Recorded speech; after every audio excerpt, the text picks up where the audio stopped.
আমরা এখন দুজনে বেরিয়ে পড়েছি আন্দুল স্টেশন থেকে বেলুড় যাওয়ার উদ্দেশ্যে। ট্রেনের জন্য ওয়েট করছি।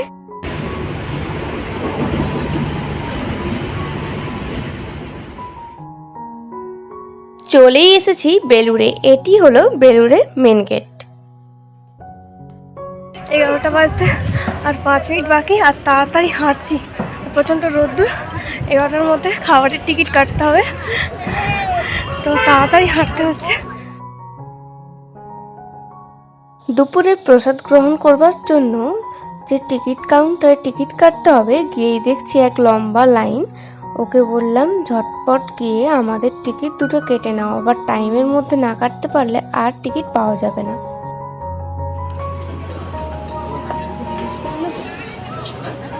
চলে এসেছি আর আমাদের টিকিট কাটা হয়ে গেছে।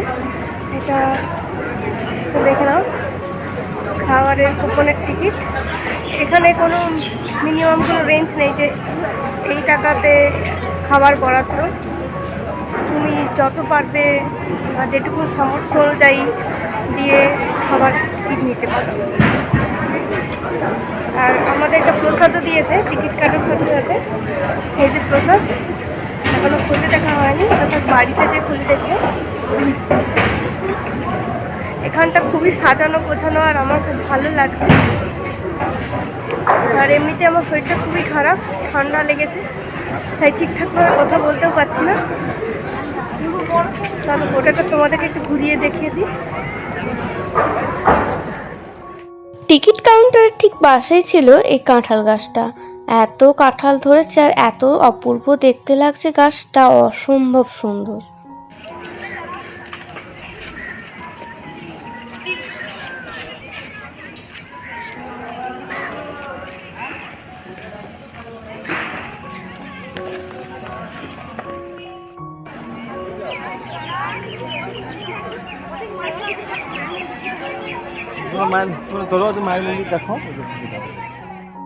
এই যে মন্দিরটা দেখছো, এটা হলো রামকৃষ্ণদেবের মন্দির। দেখতে অপূর্ব সুন্দর। বাইরের দিক থেকে একটু প্রাণ মন জুড়িয়ে দেখে নি। আবার কবে আসবো জানি না। চলো ভেতরের দিকটা আবার যাওয়া যাক। অনেকক্ষণ ধরেই রোদ্দুরে বাইরে থেকেই দেখছিলাম চারপাশটা এই লাইন ধরে বরাবর ভেতরে যাওয়ার রাস্তা। চলো এবার ভেতরে যাওয়া যাক, যে ঠাকুরকে একটু দর্শন করি, যার জন্য অত দূর থেকে বেলুড়ে আসা।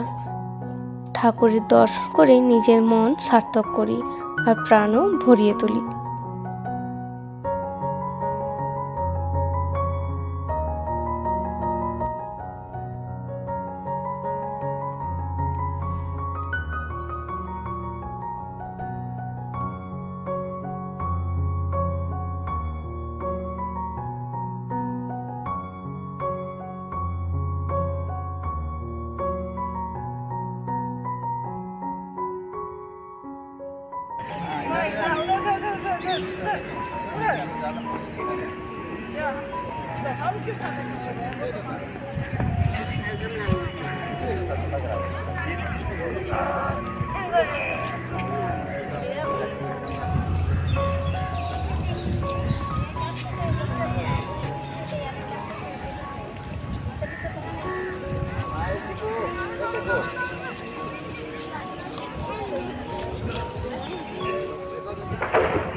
সামনাসামনি মনে হয় মঠের কোনো অনুষ্ঠান রয়েছে, তার জন্য এই প্যান্ডেলটি তৈরি করা হচ্ছে।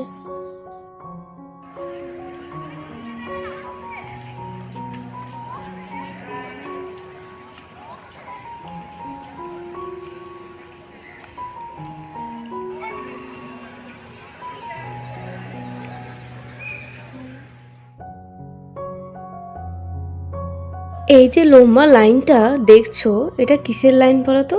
এটা ঠাকুরের প্রসাদ গ্রহণ করবার লাইন। আমি তো দেখেই আমার মাথায় হাত, এত কাঠফাটা রোদ্দুরে এত লম্বা লাইন, কিন্তু কিছু করার নেই। ঠাকুরের প্রসাদ যখন গ্রহণ করতে হবে এত লম্বা লাইন পেরিয়ে গ্রহণ করতে হবে। তো আমিও গিয়ে লাইনে দাঁড়িয়ে পড়লাম। এরপরে যাওয়া যাক প্রসাদ গ্রহণ করতে।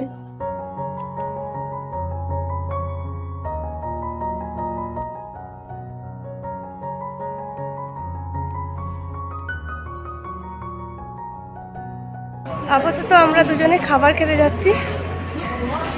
যদি তোমরা খাবার খেতে চাও তাহলে সকাল সকাল চলে এসো। 11টার মধ্যে টিকিট কাটতে হবে, খাবারের টিকিট, নইলে টিকিট কাউন্টার বন্ধ হয়ে যাবে। তো খাবার খেতে এখন যাওয়া যাক।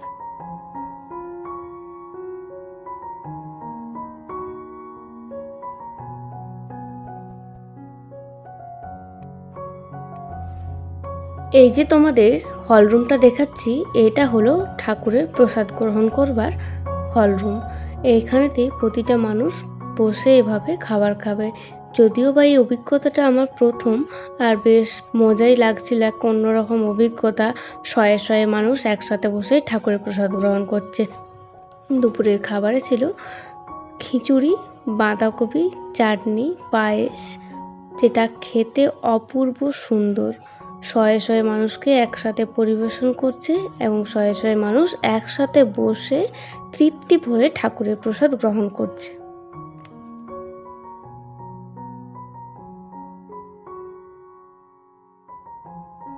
তোমরা যারা এখন বসে আমার এই ভিডিওটা দেখছো, তারা উইকেন্ডে একটা দিন সময় হাতে নিয়ে চলে এসো বেলুড়।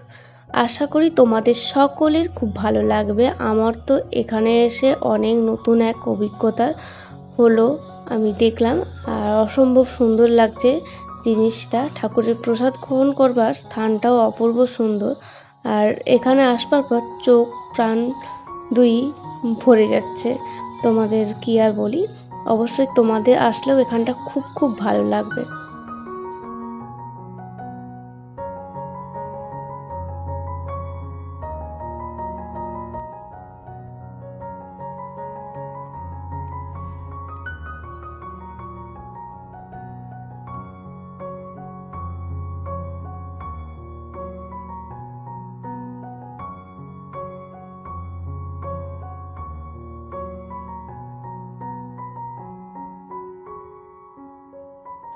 এই দিকটা যে দেখছো, এটা প্রসাদ গ্রহণ করবার বাইরের দিক।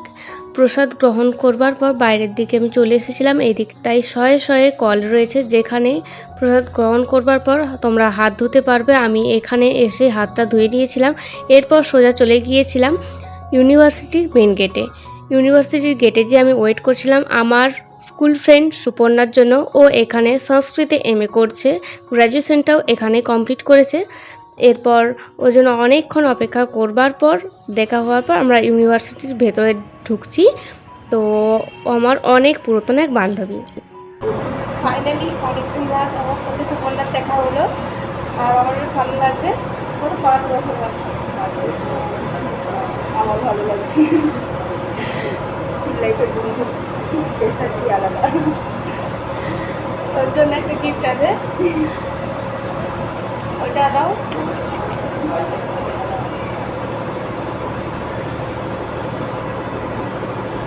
এখানটা একদম নির্জন, আর এটা ফার্স্ট টাইম এসে আর ওর সাথে মিট করবো বলে অনেকক্ষণ অপেক্ষাও করেছি।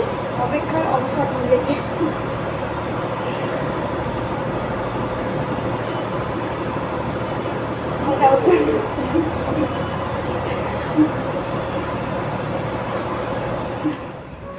এইটা হচ্ছে ইউনিভার্সিটির ক্যাম্পাস, আর এখানে এসে আমার সুপর্ণার সাথে দেখা হলো। তোমাদেরকে দেখিয়ে দিচ্ছি ইউনিভার্সিটিটা কেমন। এই হলো ইউনিভার্সিটির ক্যাম্পাস, যেটা অসম্ভব সুন্দর দেখতে, গাছপালা দিয়ে একবার সাজানো গোছানো। এরপর আমরা সোজা চলে যাব ওর হোস্টেলে। হোস্টেল থেকে বেরিয়ে আমরা চলে গেলাম আবারও বেলুড় মঠে। আমাদের মিউজিয়ামটা ঘোরা হয়নি, প্রচণ্ড তাপ ছিল তো রোদে, এর জন্য আর ভেতরে মিউজিয়ামটা দেখা হয়নি। তাই ও বলল চল তোকে বিকেল বিকেল মিউজিয়ামটা একটু ঘুরিয়ে আনি। সুপর্ণার হোস্টেল থেকে চলে এসেছি, আর এখানকার কারুকার্য খুব সুন্দর। এখানটা আরেকবার ঘুরে তারপর বাড়ি যাবো। তো কারুকার্যটা একটু দেখে নাও, আমার তো খুবই ভালো লাগছে।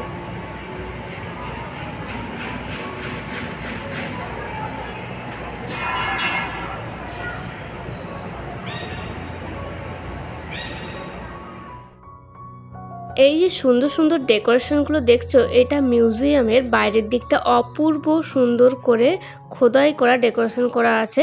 তোমরা বেলুড়ে আসলে অবশ্যই মিউজিয়ামটা দেখে গিয়েও। এখানে অপূর্ব সুন্দর সুন্দর জিনিস সংরক্ষণ করা রয়েছে। ওইখানে ক্যামেরা অ্যালাউ ছিল না, তাই তোমাদের মিউজিয়ামটা দেখাতে পারিনি ভেতরের জিনিসগুলো। তোমরা আসলে অবশ্যই একবার মিউজিয়ামে দেখা করে গিয়েও। আর এইটা বাইরের দিক, বাইরের দিকে অনেক মন্দির রয়েছে যেগুলো ডেকোরেশন করা। সম্ভবত পুজো হয় বলে আমি বুঝতে পারছিলাম না, তো খুব ডেকোরেশন ব্যাপারটাই আমার লাগছিল। এটা হচ্ছে মিউজিয়ামের বাইরের দিকটা।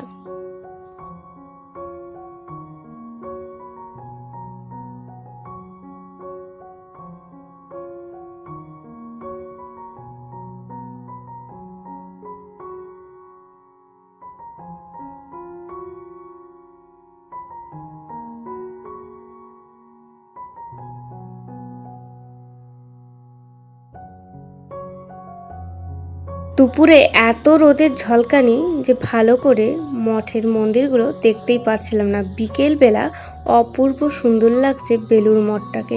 এরপর আমি আর সুপর্ণা তোমাদের দাদা তিনজনে গল্প করতে করতে চলে গেলাম এই গঙ্গার পাড়ে। সেখানে গিয়ে অনেকক্ষণ চুটিয়ে সুপর্ণার সাথে গল্প করলাম, অনেক দিনের সুখ দুঃখের গল্প যেগুলো জমেছিল সমস্ত গল্প একসাথে সেরে ফেললাম। আবার কবে কি জানি দেখা হবে, তার নাই ঠিক। যখন 5 বছর বাদে দেখা হয়েছে, আর গল্পের কি আর শেষ থাকে বন্ধুর সাথে। সমস্ত গল্পই দুজনে মিলে করে নিলাম গঙ্গার দিকে তাকিয়ে তাকিয়ে।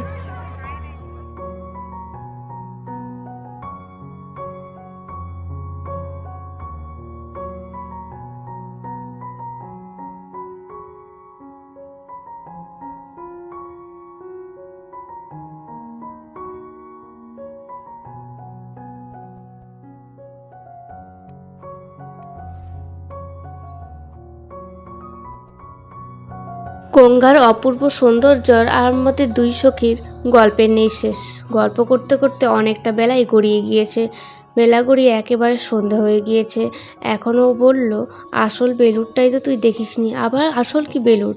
বলছে, আরে বাবা তুই তো নতুন এসেছিস, আমি 5 বছর রয়েছি, চল তোকে বেলুড়ের যে বিবেকানন্দ যেটা প্রথম স্থাপন করেছিল সেটা একটু দেখিয়ে আসি।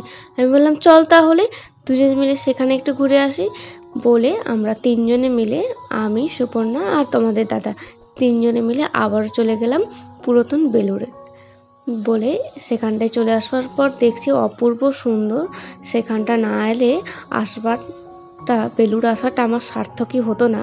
না জেনেই আবার চলে যেতাম বাড়ি। সুপর্ণা ছিল বলেই গোটা বেলুড়টাই ঘোরা হলো খুব সুন্দরভাবে।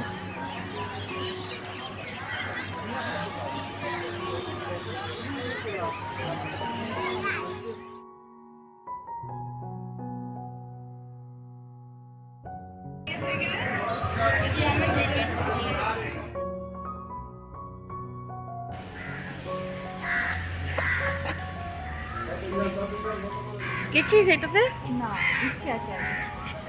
হ্যাঁ হ্যাঁ, 2 মাসের মধ্যে চলে এলো। এটাই সন্ধ্যের দিকে এইটা এটা।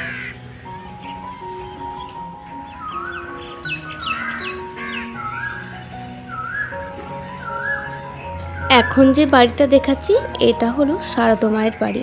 শারদা মা এখানে এসে সে যজ্ঞ করেছিল, 5টা আগুন জ্বালিয়ে যজ্ঞটা সম্পন্ন করেছিল। তোমরা আসবার পর এ সমস্ত ডিটেলিং জানতে পেরে যাবে যদি কখনো আসো। আর সন্ধ্যায় বেলুড়ের ভিউটা অপূর্ব সুন্দর দেখতে লাগছে না? এখানে সন্ধ্যায় আরতি হচ্ছে, ভেতরেটা ঢোকবার কোনো স্কোপই পেলাম না, তাই ফাঁক থেকে বসে মানে মাঠে বসে বসে বেলুড়ের আরতিটা স্ক্রিনে দেখলাম। দেখতে অপূর্ব সুন্দর লাগছিল। যখন এসেছি সন্ধ্যার আরতিটা না দেখলে হয়, তাই ভেতরে ঢুকবার সুযোগ পাইনি তো কী হয়েছে, বাইরের যে স্ক্রিন বোর্ড লাগানো আছে ওইখান থেকেই সমস্ত আরতিটা দেখলাম। সন্ধ্যে আরতি দেখা কমপ্লিট হয়ে গিয়েছে, বাড়ির দিকে যাওয়ার পালা। এখানে এসে আমার প্রচণ্ড ভালো লেগেছে। তোমরাও একবার এসে ঘুরে যেও, তোমাদেরও আশা করি ভালো লাগবে। একটা শান্তির জায়গা, নিস্তব্ধ, মায়াবী, সব মিলিয়ে মিশিয়ে এখানে রয়েছে। তোমরা প্লিজ একবার দেখে যেও। আর টাটা, এখন আমি বাড়ির দিকে রওনা করছি।